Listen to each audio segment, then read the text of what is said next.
여러분 안녕하십니까? 다니엘 11장, 정말 흥미진진한 마지막 시대에 관한 이야기들을 우리는 살펴보고 있습니다. 동북에서 오는 소문의 주인공들이 되는 일에 대하여 성도님들은 많이 생각해 보셨으리라고 생각하면서 다시 한번 여러분 모두를, 우리 성도님 또 우리 형제자매 여러분들을 동북에서 오는 소리와 소문의 주인공, 마지막 시대의 엘리야 운동에, 그 사명 운동에 여러분이 함께 참여해 주시기를 정말 간절히 호소하면서 이제 다니엘 11장을 마쳐가는 시간을 가져보려고 합니다. 다니엘 11장에서 우리는 마지막 사건들의 미국이 배도의 중심에 서는 이 사건을 여러분과 함께 보게 되겠습니다.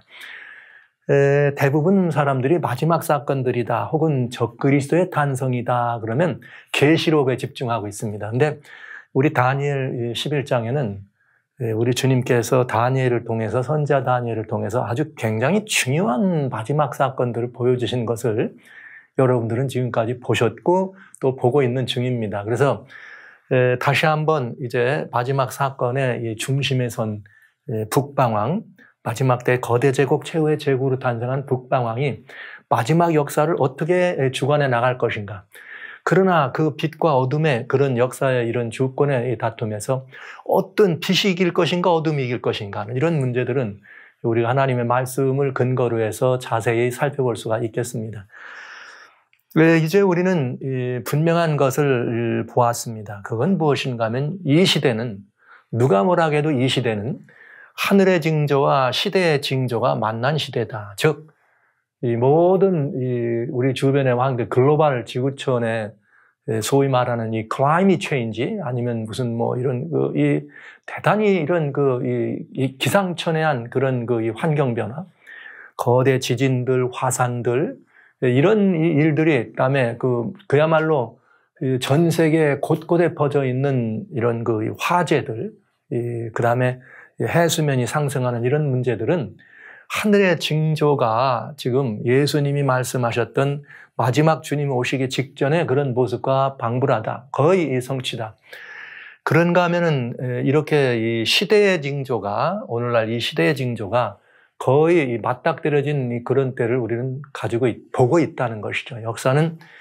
역사는 우리 지구촌의 역사는 아무리 지구촌이 그야말로 스타링크를 통해서 그야말로 우리 IT로 얘기하면 도가내 든 이런 지구촌 같은 상황이 돼 있다 할 때 지구의 마지막 시대를 공하는 그런 이 상황인 것을 우리는 보게 됩니다. 실제 우리는 이 마지막 사건들의 개요를 다니엘 11장을 통해서 이렇게 보면서 지난 시간까지 7가지를 보았어요. 그래서 이 시대가 어느 때이며 어떻게 우리 이 시대의 징조들이 남방왕과 북방왕의 싸움을 성취했는데 그 강을 보았고, 지난 시간에는 그때의 동북에서 오는 소문이 바로 엘리야의 사명과 기독교가 그 일을 감당해야 된다고 하는 중차대한 역사를 보았습니다. 이제 우리는 남은 북방왕의 장막궁전, 즉 바다와 영화롭고 거룩한 산 사이에 설쳐지는 북방왕의 그 마지막 이 사건을 볼 차례가 된 것이죠. 이미 동북에서 오는 소문이 그로 북방왕으로 번민하게 하므로 그가 분노하여 나가서 많은 무리를 다 도륙하며 진멸하고자 할 것이요. 이 북방왕이 하는 일이 예사롭지 않죠. 북방왕이 이렇게 분노하고 사람들을 진멸하려고 하는 이유는 예언된 역사가 성취되는 것을 바라보면서 엘리야의 사명을 느끼고 있는 그 엘리야의 심령과 능력으로 분연히 일어난 성도님들이, 기독교죠, 참 성도님들이 하나님께로 사람들을 돌아오게 하는 거대한 큰 외침이 있을 때, 이제는 마지막으로 어둠의 세력이죠, 사단이 이 땅에서 더 이상은 기세를 펼칠 아무런 그런 자격도 명분도 이것도 없다는 사실을 알게 되기 때문에 그의 대리자였던 북방왕을 통해서 많은 무리를 다 돌이키고자 합니다. 그러나 많은 무리라고 돼 있지만 이 세상에는 오로지 두 부류의 사람만이 있을 뿐이에요. 하나님의 은혜를 알고 영접하여 예수님을 영접해서 생명책에 이름이 기록된 사람들과, 그 다음에 하나님의 은혜를 거절함으로 말미암아 자신을 위해 속죄의 공가를 지고 십자가에 달려 돌아가신 어린 양 되시는 하나님의 어린 양이신 예수님을 부정하고 하나님을 모르고 하나님의 복음을 복종치 않는 사람 두 부류입니다. 그러나 어둠의 세력이 하나님의 복음을 복종치 않은 그들을 향하여 무슨 압제할 이유는 없어요. 왜? 다 그냥 놔둬도 자기들 자손이니까. 그렇다면 여기 말한 많은 무리는 그 핵심이 누구인가? 바로 이 동북에서 오는 소문의 주인공들이 될 수밖에는 없다는 것입니다. 그러나 두려워하지 마십시오. 주님의 은혜의 보증이 이미 우리는 10장부터 대군 미갈이 있다는 사실을 알고 있지 않습니까?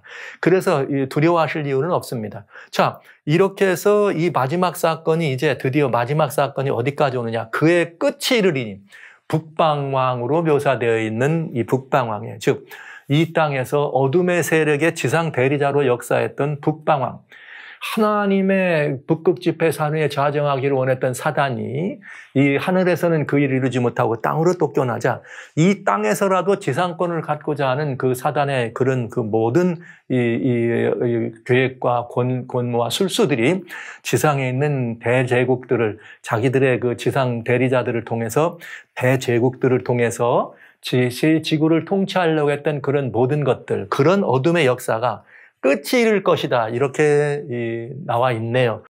도와줄 자가 없다는 말은 그 빛의 세력과의 마지막 싸움에서 어둠의 세력의 가장 최고봉인 사단이 이렇게 침몰하는 상황이기 때문에 누구를 도와줄 수 있겠습니까? 그래서 그런 의미가 있다는 걸 보면서 이제 지난 시간에는 동북에서 오는 소문 마지막 두 사건이에요. 빛의 사람들, 빛의 역사는 동북에서 오는 소문으로 역사합니다. 즉 영원한 복음으로 역사할 것입니다. 여러분과 제가 함께 크게 외치는 하나님을 높이며 영광 돌리며 하나님께 경배하라고 하는 이 복음이 동북에서 오는 소문의 내용이 되어서 그렇게 이 땅끝까지 증거될 것이고, 반대로 북방왕은 이 소문에 이어서 최후 이 지구촌의 지상권을 갖기 위한 최후의 발악을 할 수밖에 없는 배도가 있다는 것을 보여줍니다. 그러면 북방왕의 배도가 무언가 한번 살펴봐야 안 되겠습니까? 북방왕이 바다와 영화롭고 거룩한 산에 장막궁전을 펼친다 그랬어요. 그러면 바다와 영화롭고 거룩한 산이 무엇을 의미하는가? 장막궁전을 세운다는 일은 그럼 무엇일까? 그리고 분내어 많은 무리를 도륙하며 진몰하고자 하는 것은 어떤 의미가 있을 것인가? 이 세 가지를 하나씩 한번 더 풀어가면서 살펴보도록 합니다. 우리는 성경을 지금까지 다니엘서를 예언을 살펴볼지만은 할 수 있으면 저희가 성경을 성경으로만 가지고 풀어가는 이런 방법으로 이 다니엘서를 읽어왔어요. 물론 요한계시록도 그렇게 보았습니다만 다니엘서도 성경으로 성경을 풀어봤습니다. 그랬더니 여러분 어렵지 않았죠? 그냥 술술 풀리는 걸 보았죠. 이것이 하나님의 말씀이에요. 그러니까 요한계시록도 읽고 듣기만 해도 복이 있는 것처럼 다니엘서도 마찬가지라는 얘기죠. 성경으로 성경을 풀어가면 답이 있다. 그러니까 이런 마지막 이 부분에 관해서도 우리는 성경으로 풀어볼 수가 있겠습니다. 어려운 일이 아니니까요. 자, 바다는 성경에서 무엇을 의미하는가? 물론 우리가 피지컬한 육신의 이 문자로도 보이는 저 땅과 하늘과 바다, 이런 바다도 있지만은 특별히 예언 속에서 상징적으로 주어진 바다를 볼 때는 그건 상징이다, 예표다 하는 걸 알 수가 있어요. 요한계시록 17장 1절에 보면 7 대접을 가진 전사가 와서 내게 말하여 가더래 이리 오라, 많은 무리에 있다. 큰 음료, 많은 무리에 있는 어둠의 세력을 말한 것입니다. 그랬더니 이 많은 무리라고 하는 것은, 이 많은 무리란 말은 휘도르라고 되어 있는데 이거는 바다를 의미한다는 것을 우리는 이렇게 사전적 의미로도 알 수가 있네요. 원어적 의미. 그러니까 바다 위에 앉은 큰 음료다. 그런데 천사가 말하되 내가 본 바 음료에 앉은 물, 즉 바다는 백성과 무리와 열국과 방언들이다. 그러니까 분명하게 알 수 있는 건 뭐냐면은 바다의 이 바다라고 하는 말, 예표된 상징적인 의미의 바다라고 하는 것은 백성과 무리와 열국이다. 그러니까 많은 이 세상을, 소위 말하는 세층 이 세상을 의미한다 보시면 되겠어요. 다니엘 7장에는 큰 짐승 넷이 바다에서 나왔다. 그러니까 바다에서 나왔단 말은 이 세상에 있는 열국들 가운데에서 큰 짐승 넷이 나왔다. 그러니까 짐승이 또 나라들을 의미하니까 대제국을 의미했다는 것을 알 수가 있어요. 그런데 요한계시록 13장에 보면 또 바다에서 한 짐승이 나오는데 다니엘 7장의 짐승들을 다 섞어놓은 것 같은 짐승이 나옵니다. 그러니까 열국들 중에서 백성과 무리와 열국 가운데서 대제국이 나오고 또 다른 대제국이 나오는 것을 우리는 알 수가 있다. 바다는 백성과 무리와 열국인 걸 알 수 있다. 그러면 영화롭고 거룩한 산이다. 그러면 영화롭고 거룩하다는 건 뭐 말할 것도 없지요. 뭐 하나님께만 우리가 올려드릴 수 있는, 거룩이라고 하는 말은 하나님께만 올려드릴 수 있는 그런 굉장히 중요한 말씀이기 때문에 여기서 산의 의미를 보는 것이 더 분명히 깨달을 수 있을 것 같아요. 말일에, 이왕이면 마지막 시대에 관한 이야기니까 말일에 관한 성경을 봅니다. 이사야 2장 2절에 보면 말일에 여호와의 전의 산이다. 말일에 여호와의 전의 산이 모든 산 꼭대기에 있다. 미가서는 또 미가서 4장 2절에도 말일에 이르러서는 여호와의 전의 산이 산들의 꼭대기에 똑같은 표현이 있네요. 그러면 마지막 때는 하나님의 이 전의 산이다. 즉 하나님의 보좌죠. 왜 전의 산이라 그랬을 때는 어떤 것을 알 수 있는가? 이사야 14장 14절에 사단이 어디를 탐내느냐? 사단이 말하기를 하늘에 올라 하나님의 뭇별에 나의 보좌를 높이리라. 내가 북극 지폐의 산 위에 자정하리라. 즉 이 말은 무슨 말인가? 루스벨입니다. 14장 12절에 루스벨고 사단이죠. 사단이 하나님을 대적해서 하나님의 보좌가 있는 북극 지폐의 산 위에 자기가 좌정하고 싶은 마음이 있었다 이 말입니다. 그러니까 산이다 산이다 여기 지폐의 산이란 말은 금방 우리는 이건 하나님의 보좌를 의미하는구나. 하나님의 보좌를 의미하는구나 알 수가 있죠. 그다음에 영화롭다고 하는 말은 뭐 이 하나님의 하나님께 우리가 적용되는 매우 중요한 거룩이라고 하는 분미를 한다면은 영화롭고 거룩한 산이란 말은 하나님의 보좌와 하나님의 북극 지폐의 산, 하나님의 회중. 그리고 뭐 현대적 의미로 말한다면 하나님의 회중은 하나님의 참 교회가 되는 것이겠고요. 하나님의 이 보좌와 하나님의 교회가 되겠네요. 자, 그러면 바다와 영화롭고 거룩한 산 사이라 이렇게 표현되어 있으니까 산 사이는 그럼 뭘까? 그러면 바다는 백성과 무리와 열국들이죠. 그다음에 영화롭고 거룩한 산은 하나님의 보좌와 회중이죠. 그러니까 이 두 개 사이란 말은 세계 인류에 말하자면 세계 인류를 거대한 모든 이 사람들이니까 세계 인류와 참 하나님 사이, 즉 죄인들과 하나님의 성도들의 사이다. 이렇게 보시면 답이 분명해지게 생겼습니다. 거기에 뭘 하는 거예요? 뭔가를 세웠다. 그러니까 우리는 금방 뭘 알아버릴 수 있느냐? 데살로니가후서 2장 4절에 저는 대적하는 자라 범사에 일컫는 하나님이나 숭배함을 받는 자 위에 뛰어나 자존하여 하나님 성전에 앉아 자기를 보여 하나님이라 하느니라. 고로 이건 무슨 말인가? 하나님의 회중들 안에 그가 들어서서 사람들이 하나님께로 나가는 것을 막고 하나님께 영광 돌리고 하나님을 경배하는 이 일을 막고 누가 자기가 하나님 자리에 앉아서 경배받기를 원한다. 바로 이 뜻이잖아요. 그러니까 사단이 하나님의 성전, 하나님의 보좌에서 하나님의 행세를 하겠다 이 말이에요. 우리는 이를 적그리스도다. 지상 대리자를 세웠으면 그 지상 대리자를 적그리스도다. 이렇게 말하게 됩니다. 그러니까 우리는 여기서 굉장히 중요한 것들을 볼 수 있는데 하나를 더 봐야 되겠어요. 자, 거기다가 장막궁전을 세웠다는 말은 뭐냐? 장막궁전이란 말은 여기 tent of his palace예요. 그러니까 이건 뭐냐면 왕궁인데 천막으로 된 왕궁이라 이 말이죠. 이건 무슨 말이냐? 고대 세계의 임금들은 오늘날처럼 말이죠. 가라, 싸우고 와라 이렇게 안 하고 본인이 직접 어떻게 하는 거예요? 전쟁 마당을 나갑니다. 뭐 우리 이 성경 속에 매우 위대한 주인공 중에 하나인 다윗도 직접 때가 타면은 본인이 직접 전쟁 마당에 나가잖아요. 그러면 왕이 직접 전쟁 마당에 나가면 그게가 뭐가 되는 거예요? 왕궁이 되는 거죠. 왕이 있는 곳이 왕궁이니까. 이를테면 말하자면 미국의 대통령이 비행기를 탑니다. 그가 헬리콥터로 된 걸 타면 그게 에어포스 1이 되고 또 큰 이렇게 이거 제트 여객기에 타면 그게 에어포스 1이 돼요. 그것처럼 임금이 전쟁을 위해서 천막을 치고 그곳에 가서 거물면 거기가 곧 장막궁전이 된다 이런 말이죠. 그러니까 장막궁전을 세웠다는 말은 큰 싸움을 의미하는 거죠. 싸움을. 그런데 마지막 시대에 사단이 이루는 이 싸움이 있는 것이 요한계시록에 이렇게 정확하게 묘사됩니다. 이렇게 돼 있네요. 요한계시록 12장 17절에 용이 사단이죠.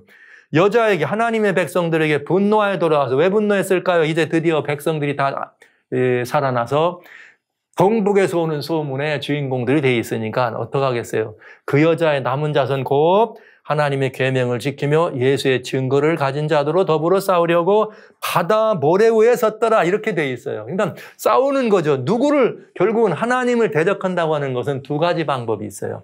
이 땅에서 첫째는 하나님을 제대로 믿고 하나님을 진심으로 섬기는 참 성도들을 핍박해서 없애버리는 것이 하나님을 대적하는 첫 번째예요. 두 번째는 실제로 이 우주를 통치하시는 하나님의 그런 모든 것들로 하여금 백성들이 그곳으로 나갈 수 없도록 막아서 하나님과의 관계를 끊어버리는 그렇게 하는 것이 하나님을 대적하는 일이 되겠네요. 그래서 여기 보면은 참 재밌어요. 바닷가 모래 위에 섰단 말은 바다하고 그다음에 모래는 어디 있어요? 바다하고 육지하고 사이 아닙니까? 즉 바다와 영화롭고 거룩한 산 사이라 해도 바닷가 모래란 말이 굉장히 이렇게 실질적으로도 일치하는 것을 우리는 보게 됩니다. 산과 영화로운 산과 바다 사이에 장막궁전을 펼쳤다. 근데 여기는 바다 모래 위에 섰더라. 그러니까 무리들과 하나는 어디 있는 거예요? 바다에서 바다를 향해 선 게 아니죠. 이렇게 하나님의 산을 향해서 서 있는 사단의 모습을 봅니다. 그래서 사단이 하나님의 성도들을 이렇게 핍박, 죽이기 위해서, 왜? 몇이든지 다 죽인다 그랬으니까 죽이기 위해 세운 무슨 궁전? 장막궁전이다. 이렇게 되면은 장막궁전을 세웠다는 것은 하나님께로 나가는 백성들을 나가지 못하게 막아서서 하나님께로 나가는 사람들을 다 어떻게 한다? 도륙하고 진멸하려고 하는 사단의 시도라는 것을 알 수 있는데 누가 그런 일을 한다? 북방왕이 한다. 누가 북방왕이다? 미국이 한다. 이거 정말 희한한 일입니다. 이게 이해되기 어려운 일이지만 현실이고 사실입니다. 왜? 지금까지 보신 것처럼 지금 우리는 예언이 역사 속에서 성취되고 있는 것을 미래에 일어날 것을 본 게 아니고 성취된 것을 보았어요. 그리고 그 한 복판에 있는 것을 보았습니다. 그렇기 때문에 저는 이것을 현실이라고 말하는 거예요. 과연 그런 일이 진짜 있을 것인가? 이래서 요한계시록과 다니엘서는 함께 가는 이 굉장히 중요한 서로를 보완해주는 이 말씀인 걸 알 수 있는데 보시죠. 마지막 사건입니다. 요한계시록 13장 마지막 사건 가운데 두 번째 짐승이에요. 내가 보니 또 다른 짐승이 땅에서 올라왔습니다. 우리는 이 짐승이 미국이라는 것을 여러 번 걸쳐서 증명해 드렸습니다. 누구처럼 올라왔느냐? 새끼 양처럼 올라왔습니다. 양은 아니에요. 그러나 양같이 왔는데 용처럼 말하더라. 이 말은 무슨 말이에요? 이 나라가 양의 행세를 하다가 마지막엔 뭐가 된다는 거예요? 용이라고 하는 사단의 본색이 드러나겠다 이거예요. 그러면서 사단의 본색이 드러났을 때 어떤 일이 일어나느냐? 먼저 나온 짐승, 즉 계시록 11장 1절로부터 11절 바다에서 올라온 다니엘 7장에 나오는 네 짐승의 모습을 그대로 가지고 나왔던 그 짐승. 우리는 그 짐승이 중세에 타락한 교권이었다는 것을 이미 말씀드렸죠. 바티칸을 중심으로 해서 있었던 타락한 중세의 교권이었다는 걸 말씀드렸습니다. 그런데 그 짐승의 모든 권세를 대행하고 그러니까 다니엘 11장에서는 36절로 39절에 종교적 권세가 세계 지상권을 가졌는데 그런 모든 것들을 다 행하더라 이거예요. 그러니까 이 나라가 무슨 일까지 세계 모든 대권을 장악하고 그런 일을 할 거다. 그런데 어떤 일을 하느냐? 먼저 짐승에게 경배하게 하더라. 여기 지금 굉장히 중요한 한 가지 힌트가 주어져요. 먼저 짐승에게 경배하게 하더라. 그 말은 나중 나온 짐승과 이렇게 처음 짐승은 어떤 관계라는 거예요? 원래는 아닌 것 같이 양처럼 나왔지만은 대적하는 것 같이 나왔지만은 알고 봤더니 결국은 처음 짐승을 위하여 존재했던 처음 짐승과 함께 이렇게 돼 있는 그 후계였다는 것을 알 수가 있죠. 그런데 언제 그런 일이 있느냐? 처음 짐승에 경배하는데 죽게 된 상처가 나은 자 아니라 이 말은 처음 짐승이 죽게 된다. 그러나 그 죽게 된 동안에 다음 짐승이 나와서 이 모든 것들을 대행하는데 죽게 된 상처가 나중에는 어떻게 하더라? 처음 짐승이 다시 회복되더라. 그럼 회복되면 원래 자리에 돌아오고 이 나중 이 짐승 미국은 원래 자리에 돌아온 이 타락한 교권을 위해서 뭘 하더라? 우상을 세우더라. 이런 말입니다. 미혹하죠. 그 다음에 사람들을 미혹해서 땅에 거하였다가 한 사람들에게 우상을 만들라 하더라. 그런 다음에 그가 뭘 하느냐? 권세를 받아 짐승의 우상에게 생기를 주고 우상에게 경배하던 자는 다 몇이든 죽게 하더라. 짐승의 우상에 대해서는 뭐 이제 예언의 파노라마에서 여러분들에게 말씀드리고 또 이미 요한계시록 13장에 짐승의 우상에 대해서 이미 잘 방송이 올려져 있기 때문에 여러분들이 찾아보시기를 바라고요. 우상에게 경배하지 않는 자는 다 죽이게 하더라. 그러니까 먼저 나온 짐승의 하수인이에요. 알고 봤더니 이 양 같은 짐승이 결국 미국은 타락한 교권의 뭐예요? 알고 봤더니 그 교권의 모든 권세를 이어받은 후계 자리를 가지고 있다가 결국은 그 교권이 회복되면서 어떻게 한다는 거예요? 그 교권을 위해서 충성하도록 사람들을 다 어떻게 한다? 충성하지 않으면 다 사람들을 죽이게 하더라. 이 말인 것입니다. 이게 바로 짐승의 우상을 세우는 것이요. 짐승의 표를 받게 하는 것이다. 그러니까 두 세력. 먼저 짐승과 양 같은 짐승이 있다. 먼저 짐승은 바로 한번 머리가 상하여 죽게 됐지만 다시 어떻게 한다? 부활한다. 부활한 교권이다. 뭐 교황권이 해줬고요. 교권과 미국이다. 이것이 어떻게 된 거예요? 합동돼서 마지막 사건을 이룬다는 것을 알 수가 있습니다. 그러니까 우리가 자세히 보시면 답이 나와요. 분노하여 나가서 많은 무리를 도륙하고 진멸하는 것은 정치적 권세입니다. 정치적 북방화입니다. 그러나 정치적 북방화인데 장막궁전을 바다와 영화라고 이건 종교적인 이야기예요. 하나님과 백성들 사이에 중간에 서가지고 하나님께로 나가는 길을 막고 주님을 경배하는 그 자리를 찬탈해서 그 자리를 올라가지 못하도록 하는 것은 종교적 권세입니다. 그러니까 정치와 종교가 합동된 마지막 배도인 것을 알 수 있다. 우리는 금방 다니엘 11장을 공부하면 이미 살펴봤기 때문에 이런 금방 예언을 살펴볼 수 있는 이 눈이 열리는 거예요. 그래서 정치적 북방왕은 많은 무리를 도륙하고 종교적 북방왕은 장막궁전을 어디다 세우는 거야? 이제는 고대 얘기가 아니니까 하나님의 회중하면 참 하나님의 교회 아닙니까? 그래서 정치적 북방왕과 종교적 북방왕이 합동되는 일이 여기 바로 45절에 나타난 것입니다.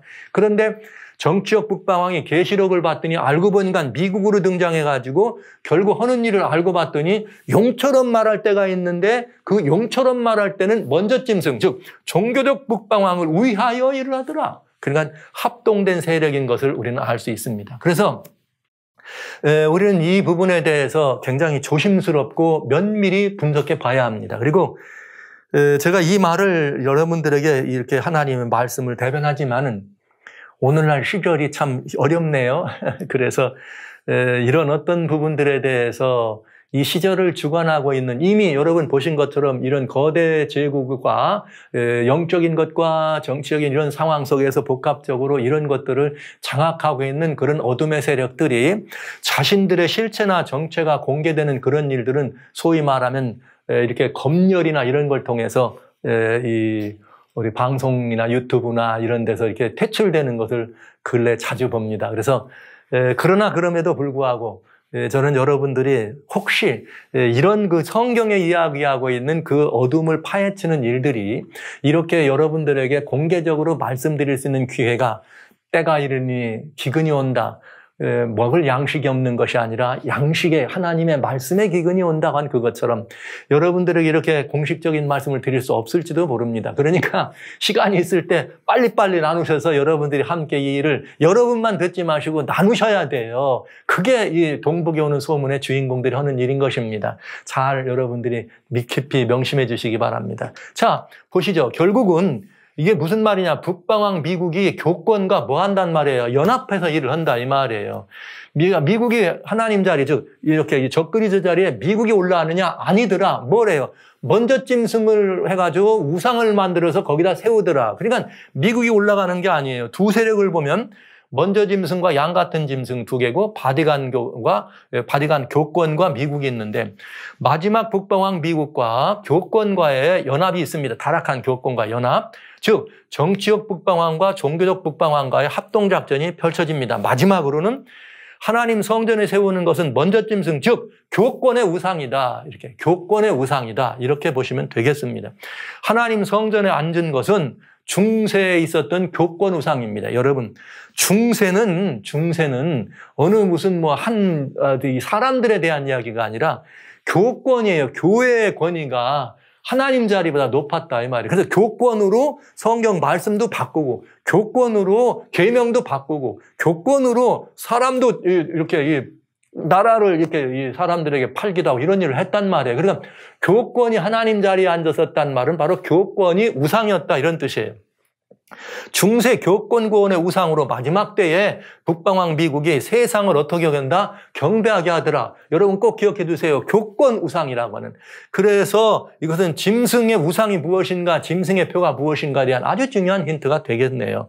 미국은 경제 주권으로 뭐도 못하게 매매를 못하게 하는 일, 경찰 주권으로 뭘 해요? 몇이든지 다 죽이는 일을 한다. 결국 이 말은 무슨 말이냐?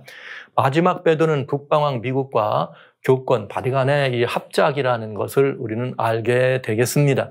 여러분, 미국이 이 땅에 이 땅에 1620년에 102명의 이 청교도들이 메이플라워 배를 타고 플리머스에 왔다가 매사추세츠로 옮겨서 그 일을 진행할 때 이 나라는 뭐가 없는 나라? 교황이 없는 나라를 세우는 것이 미국의 이 매우 중요한 처음 출발한 청교도들의 국시였습니다. 그래서 미국과 이런 이 할리스, 바티칸과 합작한다는 것은 상상할 수 없는 일이죠. 있을 수도 없는 일이죠. 그런데 성경은 그 일에 대해서 아주 계시록 13장에 분명히 얘기가 나옵니다. 왜 그런가? 이 종교적 북방왕과 정치적 북방왕, 다니엘 11장에 나오는 이 왕들이 마지막에 결국은 마지막 북방왕이라고 한 정치적 북방왕, 미국과 거대 제국, 그 다음엔 교권이죠. 타락한 교권이 합동하는 일이 나오는데 이렇게 나와요. 보시면 계시록 13장 1절로 3절에 내가 보니 바다에서 한 짐승이 나왔다. 근데 이게 중세를 장악한 이 짐승이었다는 걸 알았어요. 그런데 이 짐승이 무엇로부터 이렇게 권세를 받았느냐?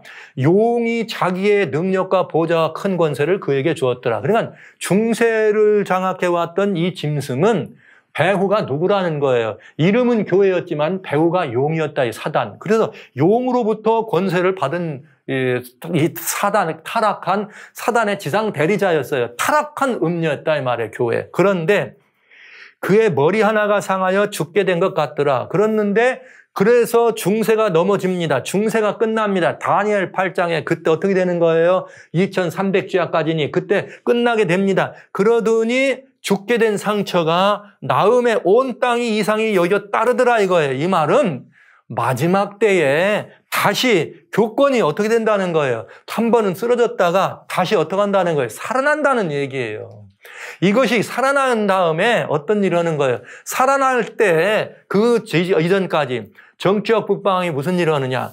내가 보니 또 다른 짐승이 땅에서 올라와. 그래서 땅에서 올라와 가지고 먼저 짐승이 죽게 됐을 때 그 뒤를 이어서 이 올라와 가지고 그 모든 권세를 어떻게 해요? 그 앞에서 행하고 먼저 짐승 앞에서 행하더라. 그러니까 사실은 알고 보면 먼저 짐승에 감춰진 승계자였다는 걸 알 수 있는 거예요. 북방왕, 미국이 말입니다. 미국이 중세 타락한 교권의 뒤를 이어서 세계를 장악했지만 그 배후는 어디라 이거예요. 어둠의 건축권자인 사단이었다. 이렇게 성경은 우리들에게 적나라하게 말씀해 주십니다. 아니라고 하지 마시고요. 이건 한 목사의 얘기가 아니고 성경 말을 그대로 여러분에게 전해드리는 것입니다. 그러니까 양이 아니에요. 양 같은 짐승이었지. 양처럼 올라왔지만 양은 아니었다. 그런데 양이 자빠지니까 용이 되더라고. 참 그 희한한 일이야. 그죠? 양이 자빠지니까 용이 되잖아요. 이 양의 나라인 걸로 알고 봤더니 결국은 이 나라가 마지막에 가서는 뭐가 되더라? 용이 되더라. 사단의 앞잡이가 돼서 그 일을 하더라. 그런데 그런 일을 하는데 무슨 일을 하느냐? 먼저 짐승, 용으로부터 권세를 받은 먼저 짐승의 모든 권세를 가지고 그 앞에 행하면서 죽게 되었다가 상처가 나은 다음에는 어떻게 하는 거예요? 그 짐승을 위해서 우상을 세워서 앞잡이에 노릇을 하는 그런 것을 보는 것입니다. 이것이 성경이 우리들에게 보여주는 예언입니다. 그렇다면 이제부터 저는 이 사건이 어떻게 우리 눈앞에서 전개되고 있고 전개되어 왔고 전개됐고 전개될 것인가를 여러분에게 말씀을 드려야 합니다. 그래야 오늘 저는 다니엘 11장을 여러분들에게 마감할 수가 있겠습니다. 어려운 이야기입니다. 신중하게 말씀드릴 수밖에 없습니다. 다시 말씀드리지만 이 말씀이 현재 이 세계를 움직이고 주관하고 있는 어둠의 세력들에 대한 이야기를 성경이 이렇게 말하는 걸 말씀드렸으니까 여러분들이 이 말씀을 얼마나 더 오랫동안 나누실 수 있을는지는 모르겠습니다. 그러나 저는 제게 주신 사명이기 때문에 여러분 앞에 이 말씀을 공개할 수밖에 없습니다. 이제 여기 바티칸과 미국이 대사를 교환합니다.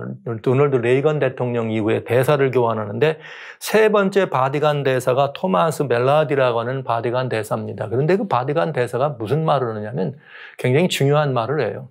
자기가 그 대사직을 내려놓을 때 어떤 말을 하냐면 자기는 뭘 믿느냐면 미국이죠. 미국은 여기 세계에서 유일한 슈퍼파워다. 가장 강력한 이 대제국이다. 이 미국과 그다음에 헐리시 바티칸입니다. 교권입니다. 교황권이죠. The only worldwide moral political sovereignty라는 말은 도덕국가죠.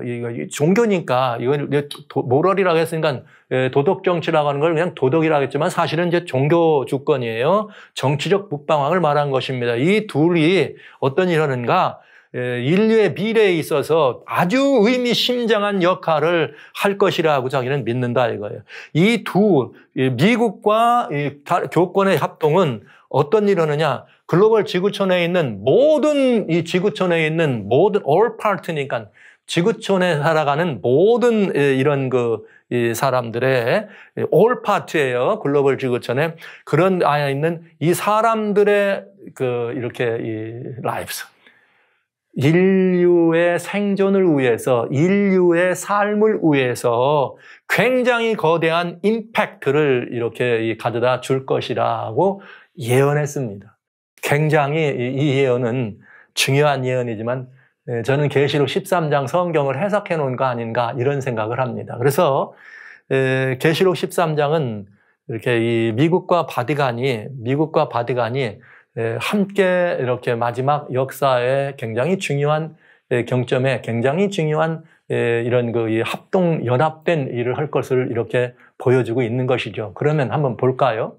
자, 종교적 북방황과 정치적 북방황이 합동되는데 정치적 북방황 미국이 뭐가 되고요? 세계적인 이 모든 대제국으로 부흥을 하고 그 다음에 종교적 북방황 교권이 어떻게 되고 다시 죽게 된 상처가 살아나고 살아난 다음에는 두 세력이 어떻게 되고 합동되고 간단합니다. 어렵지 않죠. 너무나 간단합니다. 이것이 다니엘서 11장 44절로 45절의 말씀이고 이것이 요한계시록 13장 1절로 여기 18절까지는 말씀인 것입니다. 그래서 우리는 정확하게 이것이 이렇게 합동된다는 것을 알 수가 있겠죠. 그런데 이미 말씀드린 것처럼 역사적 분수령이 있다. 그건 2001년 9/11이다. 저는 개인적으로도 이 사건에 대해서 잠깐 언급을 했었습니다만은 제가 여러분이 또 질문하시더군요. 그때 그 전화를 받았는데 그게 누구 전화했느냐 이런 제가 왜 9/11 사건 있기 일주일 전에 미국에 있다가 한국으로 돌아가서 이 사건을 보았고 그 사건이 나는 게 이게 아마 화요일로 제가 기억해요.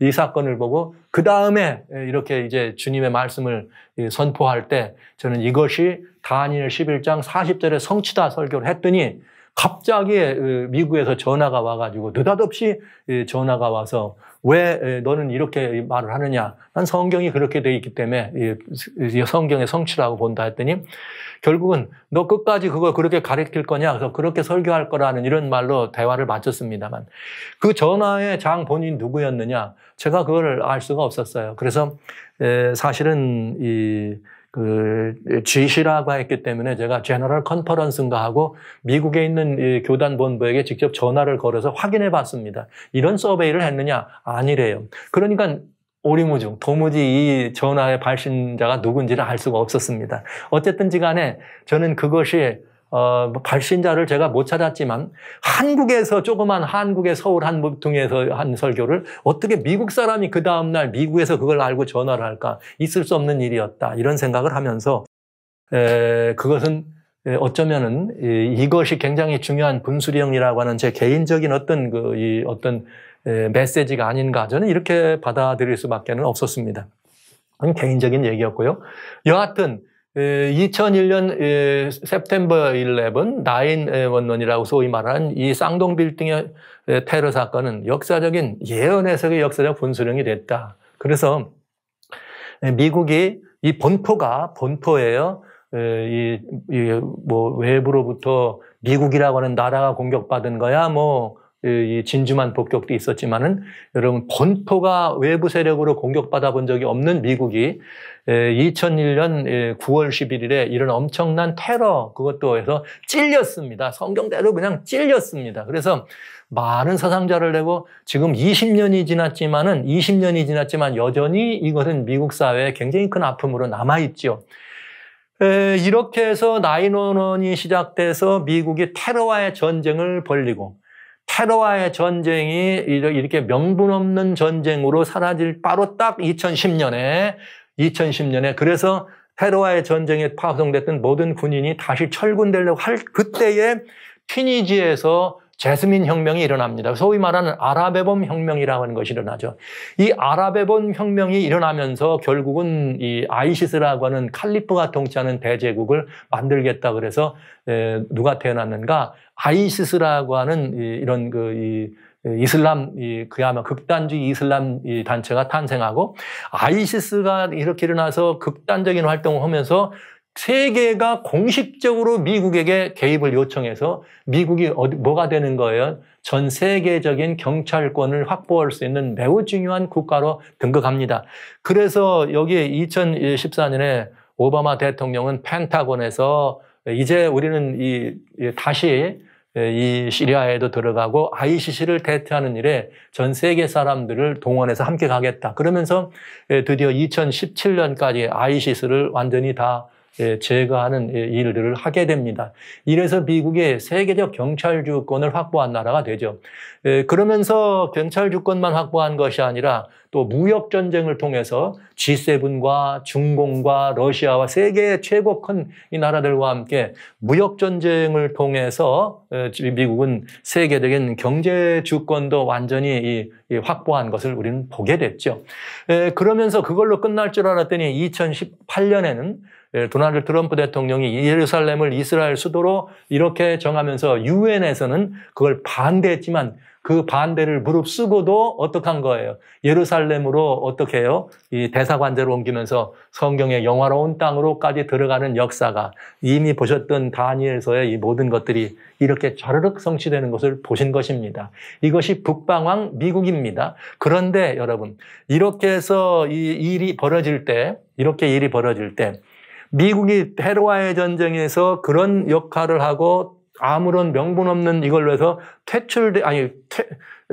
철군이 되고 있을 때 그 해에 연말까지 철군하려고 했는데 그 해 연말에 튀니지에서부터 시작한 여기 이 아랍의 봄 이 혁명은 미국의 이런 엄청난 그런 것들을 가져다 주는 일을 했을 뿐만 아니라 또 다른 사건이 있었다. 여긴 굉장히 중요한 사건이 있습니다. 그거는 뭘 의미하는가? 이 제스민 혁명, 아랍의 봄 혁명은 바로 다니엘 11장 40절부터 41절에 이 북방왕이 그냥 쏜살같이 들어갈 수 있는 거대한 명분을 만들어주고 다시 완전히 다 애굽의 보물까지 리비아와 구스 사람까지도 북방왕의 시종이 되는 그런 일을 가져다 줬는데 그 와중간에 굉장히 중요한 역사적 사건이 있었다는 것이죠. 그게 뭐냐?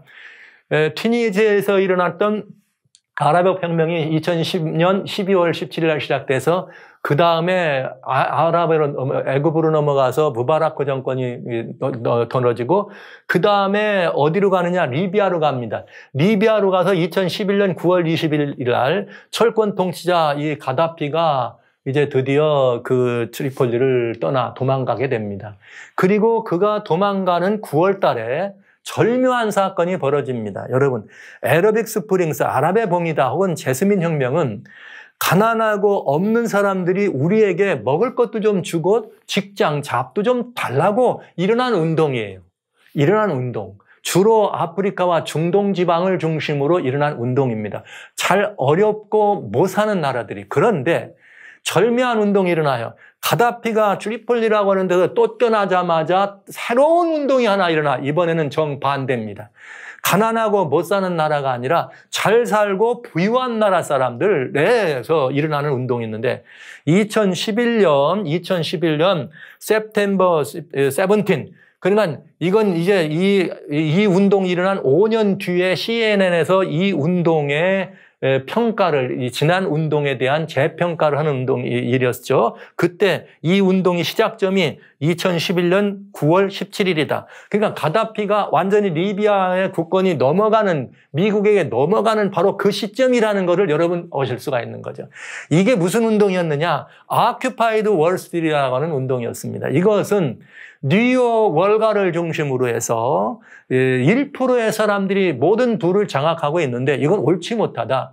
그러니 우리들에게도 나머지 99%에게도 직장의 기회를 주고 잘 살 수 있는 길을 열어두고 이래가지고 뉴욕 월가에서 시작한 Occupied Wall Street 운동이 순식간에 온 세계를 장악해 들어가는데 9월 17일 날 시작한 이 운동이 어떤 일이 벌어졌는가? 10월 15일에는 여러분 아시는 것처럼 세계 선진국가 잘 사는 나라들은 대부분 대한민국도 예외가 아닌 Occupied Wall Street라고 하는 이 운동이 일어나서 전 세계를 장악합니다. 여러분 불과 얼마예요? 한 달. 불과 한 달 만에 전 세계적으로 뭐 대학생 아니면 뭐 일반 직장인들까지 그야말로 항거하는 프로테스트 운동이에요. 이 운동이 그저 뭐 도시를 점검해가는 이런 어마어마한 운동이에요. 어마어마한 운동.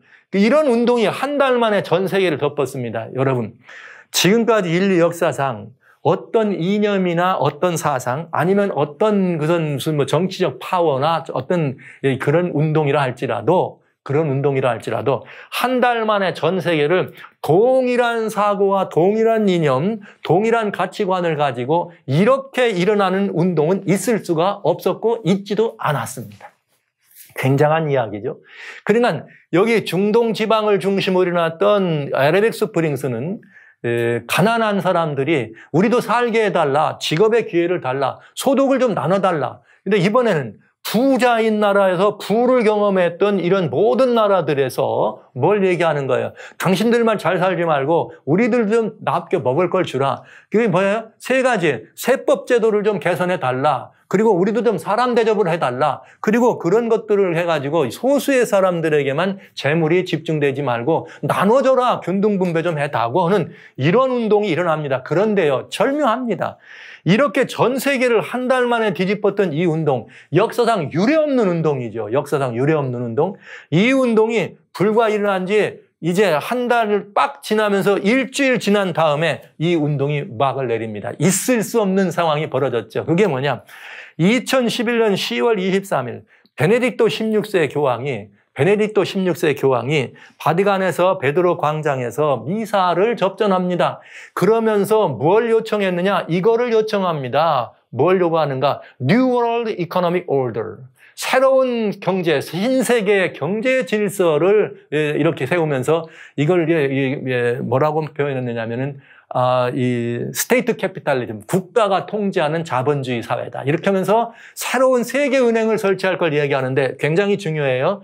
바티칸에서 뭘 얘기했느냐? 이 미사가 끝난 다음에 세계의 재정 구조에 근본적인 개혁이 필요하다. 그런데 이 재정 구조만이 아니라 뭔가 이런 것들을 어떻게 할 수 있는, 매니저할 수 있는 뭐 경제 유통 질서나 재정 구조만 바꿔주면 안 되죠. 그걸 통제하고 뭔가를 이렇게 매니저할 수 있는 political authority인데 한 나라가 아니라 글로벌 폴리티컬 어서리, 즉 세계 정부를 말하는 거죠. 세계 정부, 그리고 세계 말하자면 이 은행이라고 말하면 되겠어요. 이거를 만들자. 이게 바로 뉴 월드 이코노믹 오더입니다. 그러니까 이 말을 말하면 뉴 월드 오더라고 하는 이야기가 되겠습니다. 사실 신세계 질서라고 하는 말은 그동안 뭐 이렇게 어둠 속에서 무슨 뭐 제스이트 아니면 뭐 프리메이슨 해가지고 뭐 이건 뭐 로스차일드 가문 뭐 이런 얘기 해가지고 음성적으로만 뭐 그렇다더라 그렇다 이렇게 얘기해 왔어요. 그러나 이것이 베네딕토 16세 때 2011년 10월 23일 완전히 공식적으로 수면 위로 등장하는 사건이 바로 이 이야기입니다. 공식적으로 New World Economic Order라고 말하면서 Political Authority와 함께, 즉 이 말은 그냥 New World Order예요. 정치 질서, 경제 질서를 만들어가자. 이렇게 발표하게 되는데 이걸 발표하자마자 공식적으로 세계에게 요청하고 이렇게 바티칸이 콜돼서 많이 요청하자 워키파이드 월스트리트 운동이 그날로 이후로 완전히 사라집니다. 여러분, 그러면 이게 어떻게 생각되세요? 그런 일이 있을 수 있어요? 여러분, 그런 일이 있을 수 있어요? 굉장히 중요한 일이 여러분 일어난 것을 알 수가 있어요. 그러면서 그 이듬해 베네딕토 16세는 여기 프란체스코 교황에게 직위를 선정하는 일이 벌어지죠. 그래서 세계적으로 이제 인기를 독차지하는 굉장히 사랑받는 그 아르헨틴 출신의 교황이 탄생하면서 2014년 미국에 드디어 미국의 오바마 대통령이 바티칸을 방문하면서 미국 초청을 하죠. 그래서 2015년 70차 유엔 총회를 겸해서 미국에 초청돼서 백악관에서 미국 상하 합동위원회에서 연설을 하면서 미국에게 뭘 요청하느냐?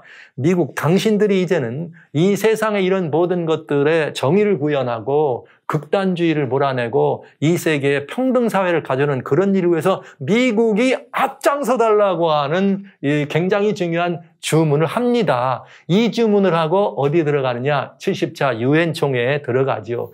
70차 유엔 총회에 들어가서 뭘 하느냐? 어젠다 21이라고 하는 1992년도에 브라질에서 만들어진 일종의 환경회의예요. 이때 약 170개 나라가 이거 지구촌 이러다간 다 망하게 생겼으니까 우리 지구를 좀 잘 관리하고 살려보자 해서 만들어 놓은 것이 어젠다 21. 그때 뭘 약속했느냐? 이거를 2015년 70차 유엔 총회에서 2030년까지 이루어질 2030 어젠다로 이 어젠다를 상정시킨다 하는 것을 목표로 진행했던 그 일이 바로 70차 유엔 총회 프란체스 교황이 참석했던 유엔 총회입니다. 그래서 이 유엔 총회에 참석해가지고 세계의 매우 중요한 목표, 즉 이 가난을 이렇게 사람이니까 빈곤퇴치해야 된다. 그다음에 정의, 평등사회, 정의사회를 구현해야 된다. 그리고 무너지는 환경을 고쳐야 된다고 하는 세계의 특별한 이런 이 목표를 정해놓고 그 목표를 이루기 위해서 17가지의 세계를 살릴 수 있고 세계를 변화시킬 수 있는 17가지의 세계의 목표, 세계를 바꿀 수 있는 17가지의 목표를 정하면서 세계의 특별한 아젠다를 이루기 위한 17가지의 실행 규칙을 만든다. 그 다음에 이것을 언제까지? 2015년부터 그해 70년부터 2030년까지 이루자면서 2030 아젠다가 나오게 됩니다. 그래서 이 2030 아젠다는 뭐였느냐? 한마디로 이 바티칸의 총수가 얘기한 New World Order. 그러니까 이것이 무슨 뜻이냐? 이미 베네딕토 16세 때 구체적으로 수면 위로 등장했으니까 이제는 아무렇게나 써도 상관없죠. 이런 어젠다가 상정된 것입니다. 그래서 이 어젠다를 만든 건 뭐냐? 신세계 질서라는 거는 하나의 세계를 만드는 거죠. 하나의 세계. 그러면 이미 계시록을 이미 앞에서 보았으니까 짐승의 우상을 세우고 경배하기 하려면 누구를? 전 세계 사람들을. 우선 나라가 어떻게 돼야 돼요? 하나가 돼야 되겠죠. 그러니까 정치적 통합이 있어야 된다 이거예요. 그러면 뭐가 일어나는 거예요? 짐승 경배, 종교적 통합도 가능하다 이 말이죠. 이제 정치적 통합이 되면은 종교적 통합도 가능하다. 이 말을 여러분들이 기억해 주시면 되겠습니다. 자, 이렇게 얘기하면서 그해부터는 COP25년 파리 환경회의에 미국이 앞장섭니다. 그동안은 미국이 환경회의에 앞장서지 않았어요. 그러다 오바마 대통령이 이제 교황청에서부터 그런 이것을 받은 다음에 앞장서서 지금 이 세계가 완전한 전환점이다. 지구를 살릴 수 있는 세계 이렇게 전환점이다 얘기하면서 195개국 정상이 모여가지고 파리에서 그 환경회의에 파리 협의에 조약에 사인을 합니다. 195개 나라가 사인을 합니다. 그때 시리아와 니카라과가 좀 끈적거리게 잘 안 받으니까 바티칸에서 직접 전화해가지고 서명하시오 이런 식으로 얘기합니다. 그래서 영국의 BBC에서 뭘 얘기했는가?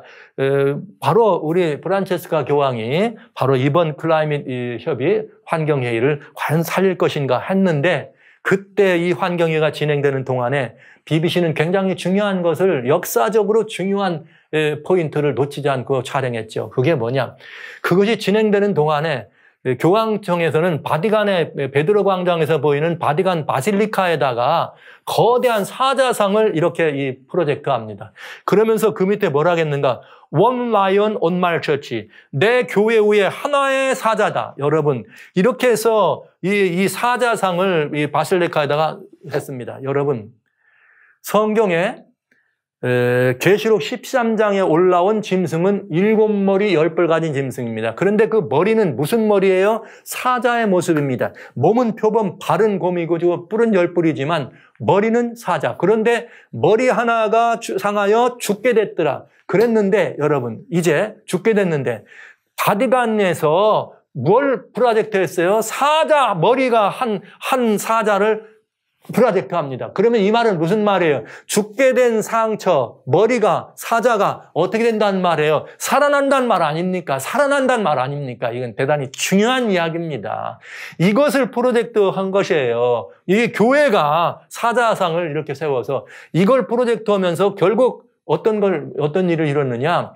그 195개 나라가 모여서 세계 정상들이 모여서 뭐하는 사인을 하고 파리 협의회는 그렇게 통과된 것입니다. 그래서 이 내용은 뭐냐? 탄소 발생을 줄이는데 지구 온도가 2도가 올라가면 완전히 끝나기 때문에 1.5도 이상 상승되지 않기 위해서는 저탄소 정책을 한다. 이 일을 위해서 2018년부터 어기는 나라는 사법적인 제재를 가한다. 사법 제재를 가하려면 뭐가 있어야 돼요? 경찰권이 있어야 되잖아요. 그래서 누구를 앞세운 거예요? 미국을 앞세운 것이죠. 이렇게 돼서 환경이라는 이름으로 전 세계를 뭐 되게 한 거예요? 하나 되게 하려고 하는 굉장히 중요한 이런 그 사건이 벌어지게 된 것입니다. 그래서 드디어 종교적 영향력을 가진 종교적 영향력을 가진 바티칸 할리스의 총수가 결국은 세계의 정치적인 어떤 역할을 할 수 있는 그런 사람들도 움직일 수 있는 굉장히 중요한 자리매김을 하면서 죽게 된 상처가 났더라. 거대한 사자가 다시 살아나는 마지막 사자의 부활을 우리는 보게 되는 것이죠. 자, 이러면서 이 세계 최고의 어떤 그런 자리에 있다는 것을 가시적으로 보여줄 때는 굉장히 중요한 사건이 일어납니다. 그건 뭐냐? 프란체스코 교황이 무슨 일을 했는가? 성경 속에 있는 주님의 기도, 주기도문을 바꾸기를 원했어요. 그래 바꾸기를 원해가지고 실제 그 주기도문을 바꾸기를 제안을 합니다. 그렇게 제안합니다. 이건 2017년에 제안을 합니다. 그 내용은 뭐냐? 원래 주기도문 우리를 시험에 들지 말게 하옵시고 이렇게 돼 있어요. 그거를 우리가 시험에 들어가지 말자. 그러니까 시험에 들게 하지 마옵소서 했을 때는 하나님이 주권자입니다. 그러나 이제는 그게 아니라 우리가 do not let us fall into temptation이라는 말은 자, 우리가 시험에 들어가지 말자. 이거는 누가 주권자예요? 내가 주권자가 되는 것이죠. 그러니까 하나님의 절대 주권에서 인생의 절대 주권으로 바꿔지는 내용이죠. 그런데 이것이 실제 어떤 일이 벌어졌는가? 2017년 12월에 프란시스코가 코오포 그렇게 요청을 했어요. 이걸 바꾸자고 그렇게 서제스트를 하고 2019년 6월에 그 요청을 받아들여집니다. 그래서 이제 홀레시 바티칸에서는 그 지도가 그 주기도문이 완전히 바뀌어지게 됩니다. 그래서 우리를 시험에 들게 하지 마옵시고가 아니라 우리가 시험에 떨어지지 말자 이렇게 바꿔졌다는 것을 여러분 보게 됩니다. 이러면 주기도문은 누가 말씀해 주신 거예요? 예수님이 말씀해 주신 것이죠. 그러면 예수님이 오신 말씀을 누가 지우고 바꿨어. 그러면 그분이 뭐라는 거예요? 예수님보다 높다는 뜻이죠. 그러니까 결국은 종교적 절대 주권을 완전히 선언한 거와 마찬가지 사건이 된다 이 말이에요. 그런데 그 사건이 일어나고 있으면서 우리는 2019년 12월부터 작년이죠. 코로나 팬데믹이라고 하는 전무후무한 세계적 팬데믹을 우리는 경험합니다. 그러면서 이 팬데믹은 어떤 일을 가르쳐줬는가? 전 세계인을 공포의 도가니에 떨게 했지만 사실은 이 팬데믹으로 인해서 누가 여기 이렇게 됐네요. 코로나19를 이거를 위한 단식 자선 활동의 날을 선포합니다. 언제냐? 작년 5월 14일입니다. 작년 5월 14일은 무슨 날이냐? 원래는 바티칸에서 원래는 글로벌 팩트라고 하는 그런 행사를 하려고 했어요. 정치, 경제, 종교 모든 지도자가 모여가지고 하나 되는 걸 선언하려고 하는 행사를 했는데 코로나 때문에 그 일을 못하고 대신 그날 그거를 10월 달로 올리면서 무슨 일을 했느냐? 기도와 단식, 자선활동의 날로 선포합니다. 그러면서 이렇게 그때 무슨 그런가 천주의 성모님, 저희의 어머니, 전 세계가 고통과 불안에 시달리는 이 비참한 상황에서 당신의 보호를 저희를 맡기나이다. 마리아 성모님에게 기도하는 이 기도를 하면서 전 세계인의 이목이 프란체스코 교황에게 집중되는 것을 보죠. 결국은 코로나 바이러스는 세계인을 두려움에 떨게 했지만 반면에 코로나 바이러스는 세계의 영적 지도자로서 누구를 프란체스코 바티칸의 총수인 프란체스코 교황을 세계의 영적 지도자로 완벽하게 자리매김으로는 매우 중요한 역사적 전환점이 됐다는 것을 우리는 이렇게 또 볼 수가 있네요. 북방왕이 남방왕에 찔림받아서 이 진행되는 같은 그 어중간에 결국은 그 일이 이루어지는 과정에 북방왕의 권세가 정치적 권세로 세계를 장악하는 것만이 아니라 잃어버렸던 종교적 권세를 북방왕이었던 먼저 이 북방왕이 다시 그 권세를 회복하는 사건이 일어난 것을 우리는 본 것이죠. 그래서 작년 10월에 글로벌 팩트라고 하는 곳에 모여서 세계인들이 세계의 지도자들이 다 모여서 글로벌 팩트, 말하자면 글로벌 팩트라는 말은 우리가 다 하나란 말이에요. 결국 우리는 정치, 경제, 종교, 교육 모든 것들을 하나라고 하는데 사인을 하려고 했습니다. 그래서 그 일이 있기 전에 10월 3일에 먼저 프란체스코는 아시시에 있는 프란체스코 사원에 가서 먼저 휴먼 프레터너티, 우리는 인류의 동포라고 하면서 올 브라더즈, 우리 모든 사람들은 다 누굽니다? 형제입니다. 올 브라더즈라고 하는 그런 일에 사인을 먼저 했어요. 그 다음에 올 브라더즈니까 한 가족이고 한 공동체. 그래서 이거를 힐러리 클린턴은 커먼 홈이라고 하는 말을 좋아해서 그걸 유니버설 빌리지라고 했고요. 커먼 홈이고요. 이게 말을 바꾸면 뭐라는 거예요? 유니버설 빌리지라는 말은 이 우주 한 마을, 그 다음에 커먼 홈도 똑같은 마을. 이게 뉴 월드란 말이잖아요. 신세계라고 하는 이런 것들을 이야기하고 사인을 먼저 가서 하게 됩니다. 그리고 글로벌 팩트를 하는데 거기에 정치적 최고 주권자를 경제적 정치적 힘이 있었던 미국 대통령이 참여하지 못하죠. 그래서 거기에서 나와 있는 내용은 뭐냐? 여기 올 브라더즈라고 하는 프레틀리 뚜띠라고 하는 이 이야기고 여기 라우다도시라고 하는 그 교령집입니다. 여기에 커먼 홈이에요. 커먼 홈이란 말이 말하죠. 뉴 월드 오더란 뜻입니다. 세계가 하나의 집이란 뜻인. 거기에 환경 문제, 경제 문제, 사회적 평등. 이거 보니까 세계 엑스트라 오디너리 아젠다가 있었다 그랬죠. 70차 유엔총회. 뭐 했어요? 경제 문제는 빈곤 퇴치, 사회적 평등, 정의사회 구현, 평등사회, 그 다음에 환경 문제 딱 맞죠? 거기에 나왔던 것이 바로 이 바티칸의 교령이었다는 사실을 이제 우리는 확인하면서 그래서 어떤 일을 가져오느냐, 커먼 홈, 지구촌 공동체를 만드는데 자, 경제적, 여기 사적 소유를 제한해야 된다. 부의 집중을 제한하고 부의 균등 분배다. 사회 정의 구현한다. 이런 것들을 주권으로 해서 만들어집니다. 이것이 미국 사회는 그린 뉴 딜이 되는 것이고요. 이것을 공식적으로 선포하고 세계적인 현상으로 만들자고 한 것이 2020년 다보스 포럼을 통해서 나왔던 그레이트 리세트. 그 다음에 21년, 금년부터는 이것을 실행하자고 나와 있는 것에서 전술 전략까지 나와는 이것이 그레이트 리셋. 다 똑같은 말입니다.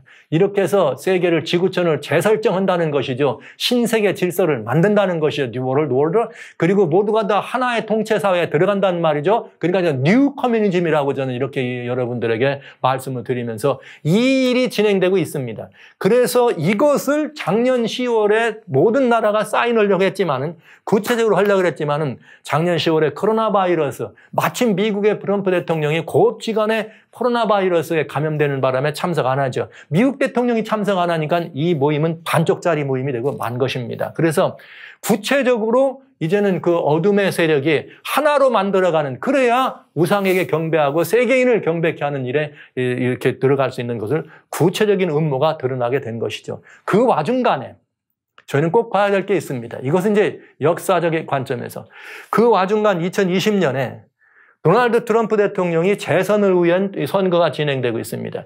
세계의 이목은 그 미국의 대선을 프란체스코 바티칸과 미국이라고 하는 여기 트럼프 대통령 간의 이 경쟁 구도의 싸움이다. 이렇게 본 것입니다. 왜냐?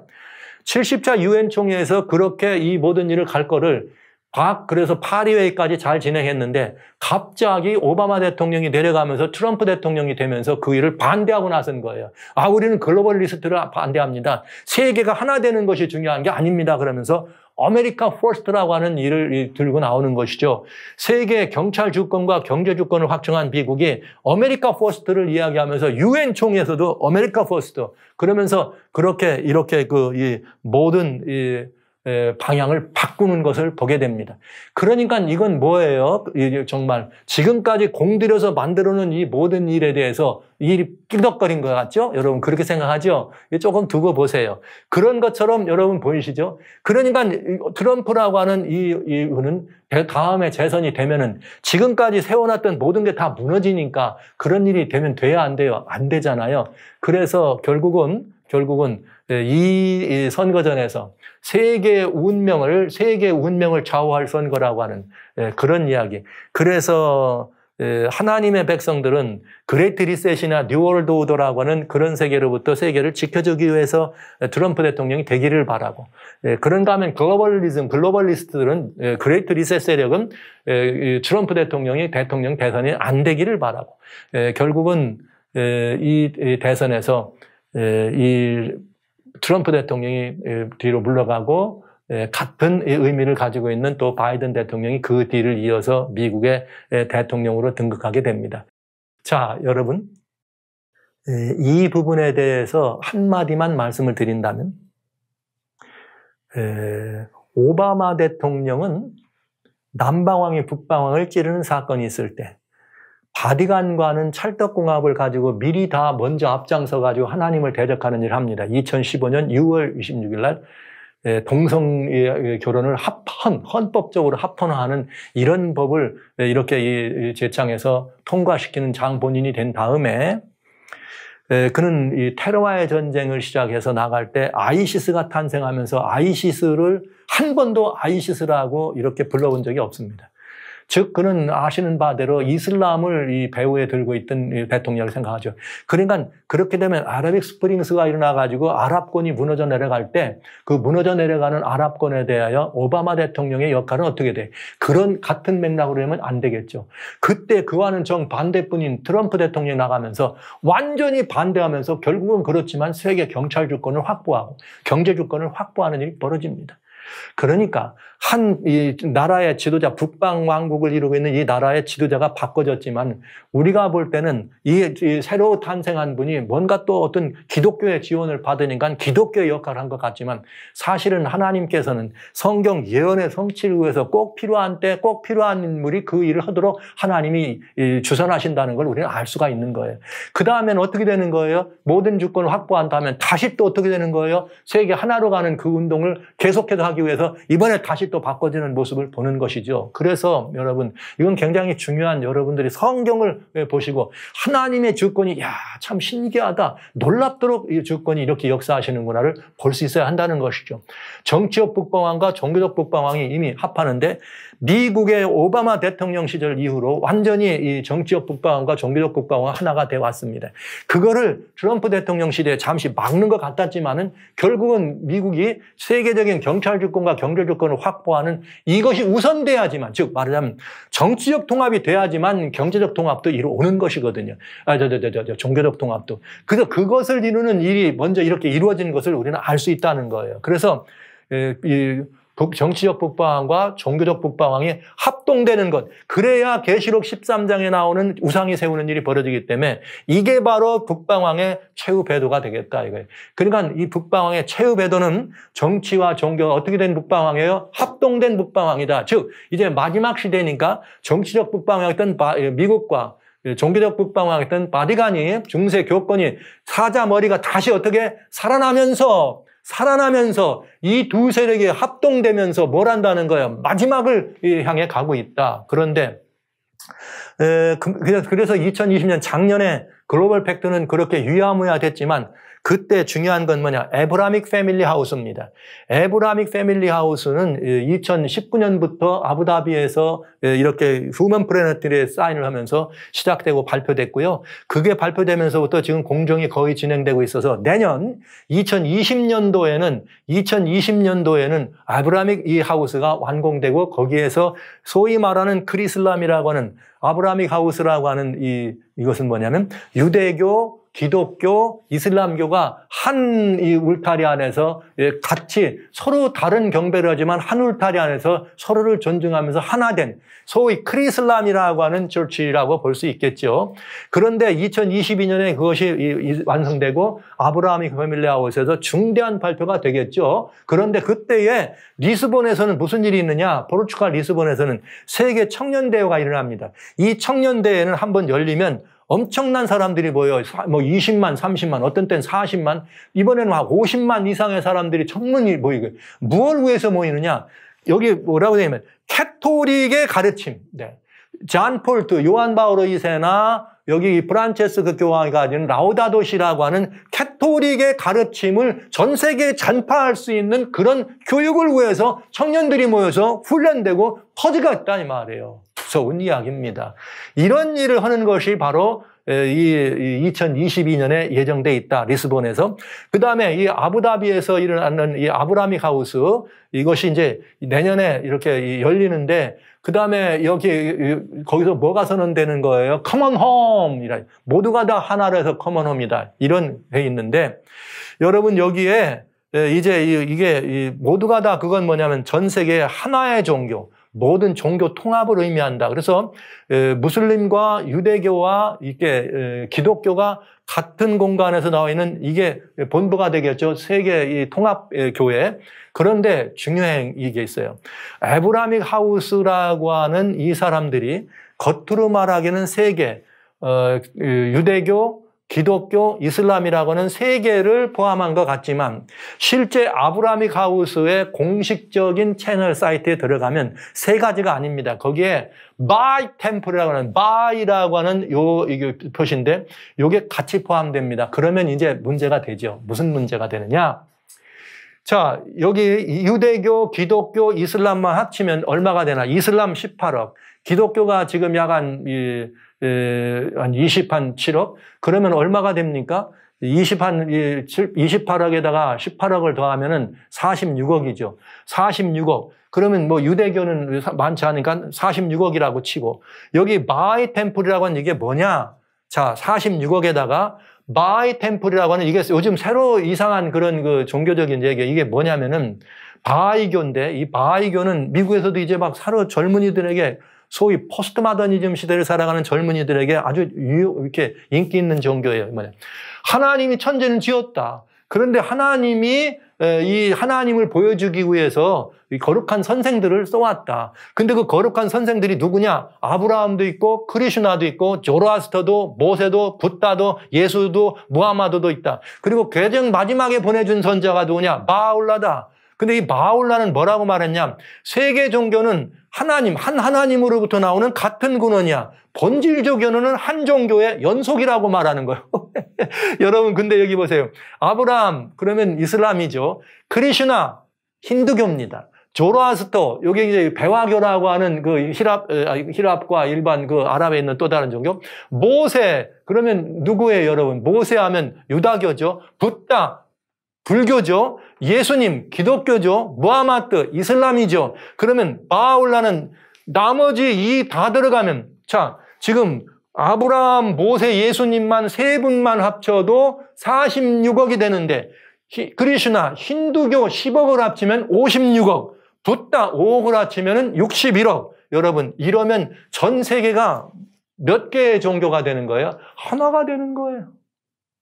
이것을 이루려고 하는 것입니다. 세계 통합 종교, 제국교회. 그러니까 이건 완전히 타락한 기독교가 아니라 타락한 혼합 종교가 돼서 어떻게 되는 거예요? 모든 세계 종교를 하나로 해야 되겠다. 이 말 아닙니까, 여러분?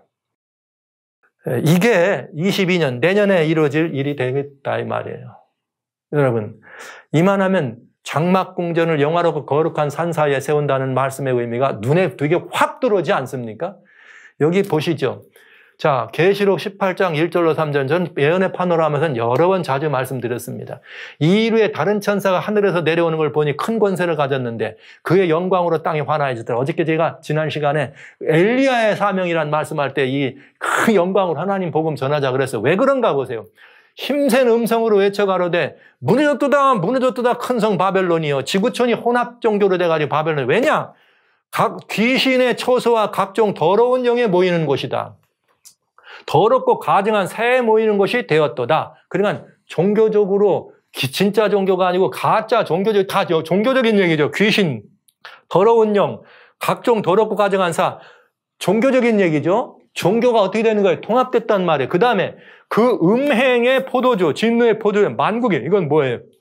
땅의 왕들이 그러더불어 음행했다. 그러니까 이 종교는 뭐 한 거예요? 정치와 합동됐는데 이 땅에 누가? 왕들이 더불어 음행했다. 그러니까 종교 통합, 그다음에 정치 통합이죠. 세 번째. 그러면 땅의 상고들도 그 사체의 세력에 취입하였다. 결국 여기에 누구도 포함돼? 경제 통합. 그러면 세계의 3권이 통합됩니다. 그러면 이 3권이 통합되는 게 뭐예요? 바벨론이라고 하는 마지막 시대에 종교적인 통합, 정치적인 통합, 경제적 통합이 이루어질 것이다. 아브라함 하우스에서 종교적 통합이 이루어졌고 이미 아브라함 하우스에서. 여러분 이미 파리 회의에서 196개 나라가 같은 사법제도 시대에 사인하면서 미국이 빠져나왔지만 이번에 2021년에 G7에 이렇게 여기 바이든이 가면서 우리가 다시 뭐한다? 복귀한다. 이제 이러면서 파리의 복귀를 선언했고 정치적 통합. 그러면서 경제적 통합이라는 문제가 이제 이렇게 나오게 돼 있네요. 자, 이제 이러면은 우리는 다 끝난 겁니다. 뭐가 끝났냐? 마지막 배도가 이렇게 진행되고 있다는 사실을 우리는 다 본 거다 이 말이죠. 자, 이랬을 때 성경은 뭐라 했는가? 이 모든 것이 통합되면 어떻게 하는 거예요?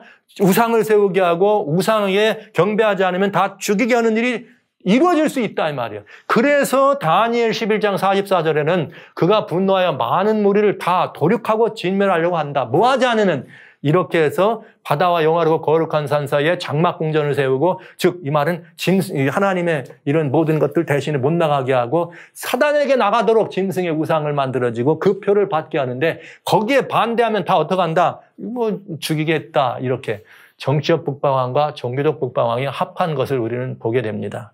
이런 시절을 바라보면서 이때를 위한 사람이 누구냐? 보라!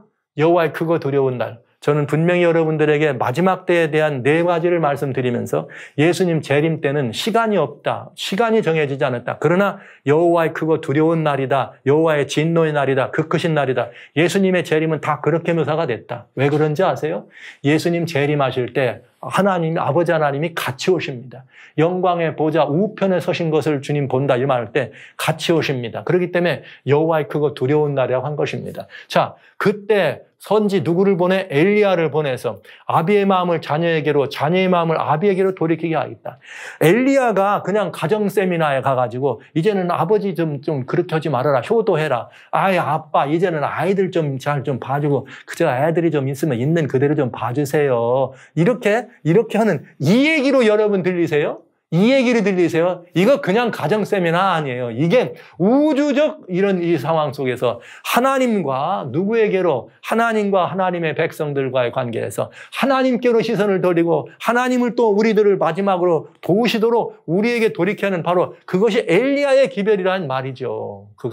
그런 사람들이 이제 마지막 때 일어나야 된다. 근데 그 마지막 때가 언제냐? 여기 영화로운 땅에 들어갈 것이요. 권세로 애굽의 금은을 잡고 리비아 사람과 구사람 그의 시종이 되고, 이게 바로 남방왕이 북방왕을 찌른 그 일의 결과로 911이라고 하는 걸 시점으로 해서 제스민 혁명까지 일어나면서 완전히 이 세계가 이렇게 딱 세팅된 것을 보잖아요. 이렇게 보면 그때 뭐가 나오는 거예요? 동북에서 오는 소문이 이렇게 외쳐져야 되는 것처럼 바로 지금이 엘리야의 사명과 능력을 가지고 다시 한번 이 인류의 역사가 지금 이렇게 진행되고 있는 북방왕들의 배도가 이렇게 진행된다는 사실을 증거하고 백성들로 하여금 그 길에 나가지 말고 짐승과 그 우상에 경배하면 안 된다는 사실을 증거하고 그들을 가르치고 선포하고 하나님의 이 백성들을 살게 하는 기별을 가지고 그 일을 해야 되는 사람들이 이 때를 위한 사람들이다 이 말이죠. 사랑하시는 성도 여러분, 사랑하는 형제 자매 여러분, 저는 여러분과 제가 바로 그 이때를 위한 사람들로 엘리야의 심령과 능력으로 나아가서 그 그런 일을 감당할 사람으로 이때 우리가 결심하고 이 운동에 함께 참여해서 세상을 향해서 우리 주님의 다시 오심이 가까웠다.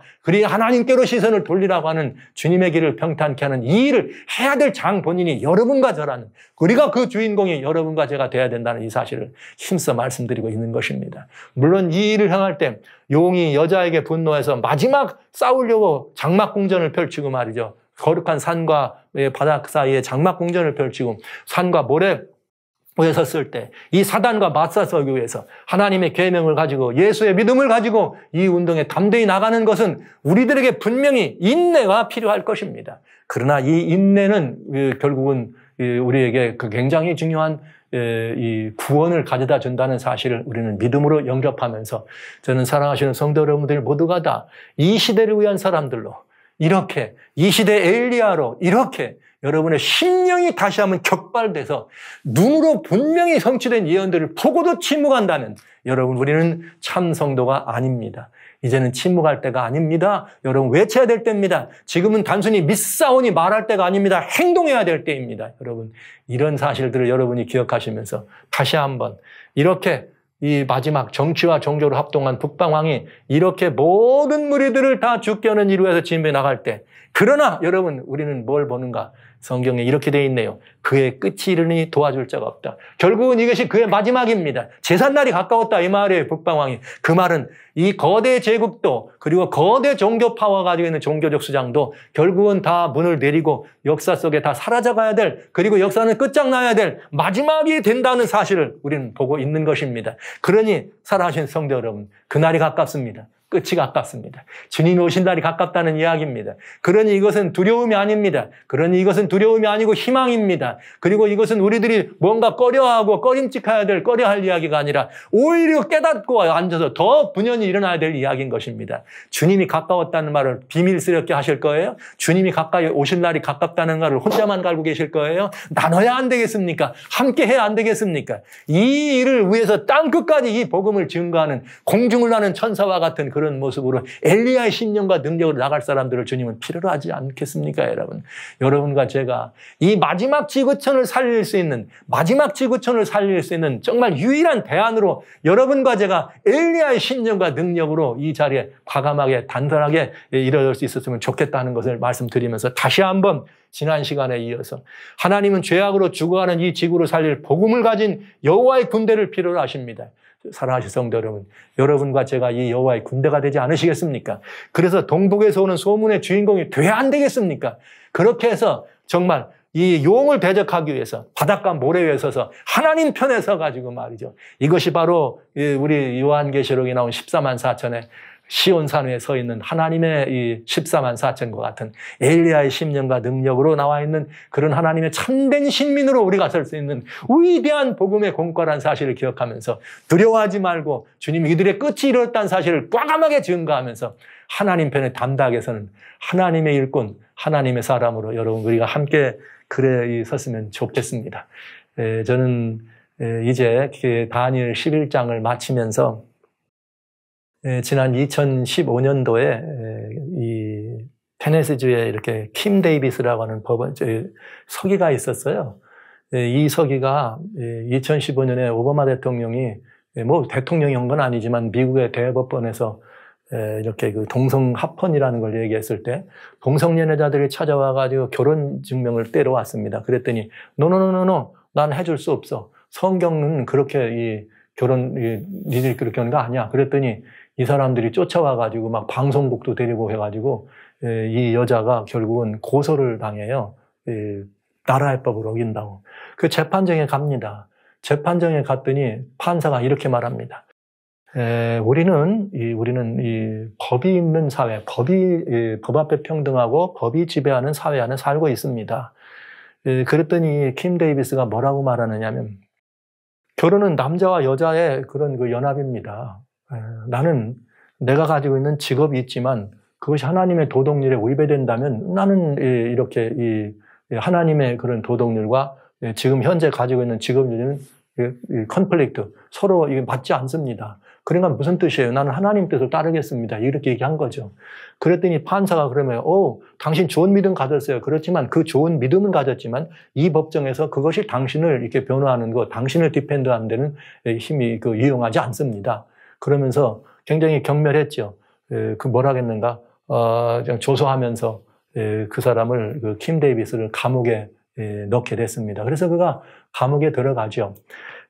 감옥에 들어가면서 결국 이제 그는 이것이 이제 사회적으로 굉장히 큰 이슈가 됐었는데, 그런 이제 법원석이로서 결혼 증명서를 해줘야 되는데, 난 하나님의 사람이라 못 해주겠다. 이렇게 된 거예요. 그래서 끝내 그는 그 일을 거절하고 자리를 옮기게 되죠. 감옥에 들어갔다 나와서 사람들이 물어봤어요. 물어봤을 때 그는 이렇게 말합니다. 결혼은 오직 남자와 여자 사이 일이라고 믿기 때문에 카운티 공무원으로 선출되었던 킴 데이비스는 연방법원의 결정에 불복했다는 이유로 실형을 선고받았습니다. 그런데 굉장히 그런 일에 대해서 이제 나중에 나왔을 때 찾아가서 인터뷰를 하는데 그는 이렇게 말했어요. 전 그냥 평범한 사람입니다. 그저 하나님의 은혜와 사랑에 감동받은 사람입니다. 아멘. 이것이 우리들에게 필요하지 않을까요?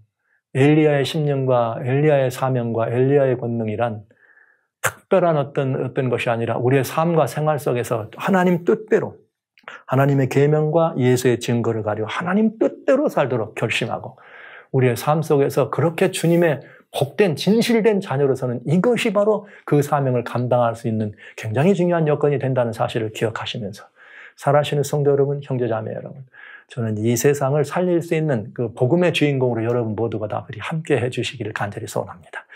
이렇게 해서 다니엘 11장을 마감하면서 어둠의 세력은 끝장이 온다. 마지막 이 세상의 결국 주권자는 예수 그리스도, 하나님의 위대하신 아드님 예수님이 이 모든 것들의 최후 승리자라는 사실을 여러분 말씀드리면서 다니엘 11장을 마치고 다니엘 12장, 이제 사단의 종말이 무엇이며 마지막 사건들과 관련되는 우리들이 서야 될 그 경점이 무엇인지를 살펴보는 시간을 갖도록 그렇게 하겠습니다.